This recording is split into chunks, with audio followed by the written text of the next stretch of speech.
ಮಂಡ್ಯ ಜಿಲ್ಲೆಯ ಎಲ್ಲ ನನ್ನ ಆತ್ಮೀಯ ಬಂಧುಗಳಿಗೆ ಗಣರಾಜ್ಯೋತ್ಸವದ ಶುಭಾಶಯಗಳು.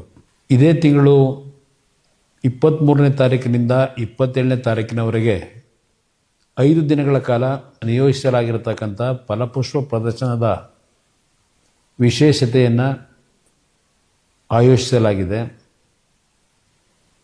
ತೋಟಗಾರಿಕಾ ಜಿಲ್ಲಾ ಕಚೇರಿ ಹಾಗೂ ಕಾವೇರಿ ಉದ್ಯಾನವನದಲ್ಲಿ ಸುಮಾರು 2.5 ಲಕ್ಷಕ್ಕೂ ಅಧಿಕವಾದಂಥ ವಿವಿಧ ರೀತಿಯ ಪುಷ್ಪಗಳನ್ನು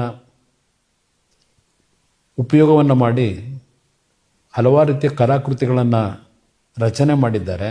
ಜೊತೆಯಲ್ಲಿ ಗ್ರಾಮೀಣ ಪ್ರದೇಶದ ನಮ್ಮ ರೈತ ಬಂಧುಗಳು, ಮಹಿಳಾ ಸ್ವಸಹಾಯ ಸಂಘಗಳು ಹಲವಾರು ರೀತಿಯ ಸ್ವಉದ್ಯೋಗವನ್ನು ಮಾಡತಕ್ಕಂಥದ್ದು, ಅದರ ಮುಖಾಂತರ ಆರ್ಥಿಕವಾಗಿ ಸದೃಢವಾಗಿ ಬೆಳೀಲಿಕ್ಕೆ ಹಲವಾರು ರೀತಿಯ ಪ್ರಾತ್ಯಕ್ಷಿಕ ಕಾರ್ಯಕ್ರಮಗಳನ್ನು ಇಟ್ಟಿದ್ದಾರೆ. ಅದೆಲ್ಲವನ್ನು ತಾವು ವೀಕ್ಷಣೆ ಮಾಡ್ತಕ್ಕಂಥದ್ದು ಮತ್ತು ಎಲ್ಲ ನನ್ನ ರೈತ ಬಂಧುಗಳಿಗೆ, ವಿಶೇಷವಾಗಿ ಯುವಕರಿಗೆ, ಮಕ್ಕಳಿಗೆ, ತಂದೆ ತಾಯಂದಿರಿಗೆ ಈ ಒಂದು ಕಾರ್ಯಕ್ರಮದಲ್ಲಿ ತಾವೆಲ್ಲರೂ ಭಾಗವಹಿಸಿ ಆ ಒಂದು ಭೇಟಿಯನ್ನು ಮಾಡ್ತಕ್ಕಂಥದ್ರ ಮುಖಾಂತರ ಯಶಸ್ಸನ್ನು ತಾವೆಲ್ಲರೂ ಕೊಡಬೇಕು ಅಂತಕ್ಕಂಥ ಒಂದು ಕೋರಿಕೆಯನ್ನು ನಿಮ್ಮ ಮುಂದೆ ಇಟ್ಟಿದ್ದೇವೆ.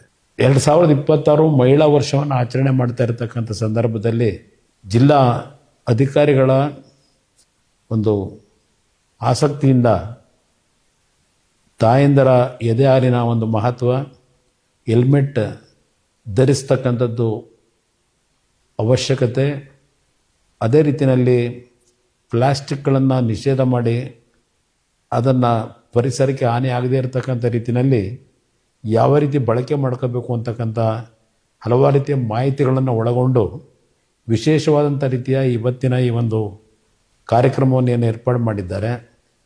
ಇನ್ನು ಉಳಿದಿರತಕ್ಕಂಥ 2 ದಿನಗಳ ಕಾಲ ಈ ಒಂದು ರಜಾ ಸಂದರ್ಭದಲ್ಲಿ ತಾವೆಲ್ಲರೂ ಈ ಒಂದು ಫಲಪುಷ್ಪ ಪ್ರದರ್ಶನದಲ್ಲಿ ಭಾಗವಹಿಸಿ ತಮ್ಮ ಒಂದು ಜ್ಞಾನವನ್ನು ಇವತ್ತು ದೊಡ್ಡ ಮಟ್ಟದಲ್ಲಿ ವಿಷಯಗಳನ್ನು ತರಲಿಕ್ಕೆ ಏನೋ ಅವಕಾಶಗಳಿದೆ ಅದೆಲ್ಲವನ್ನು ಬಳಕೆ ಮಾಡ್ಕೊಳ್ಳಿ ಅಂತಕ್ಕಂಥ ಮನವಿಯನ್ನು ಮಾಡ್ತಾ ಇದ್ದೇನೆ.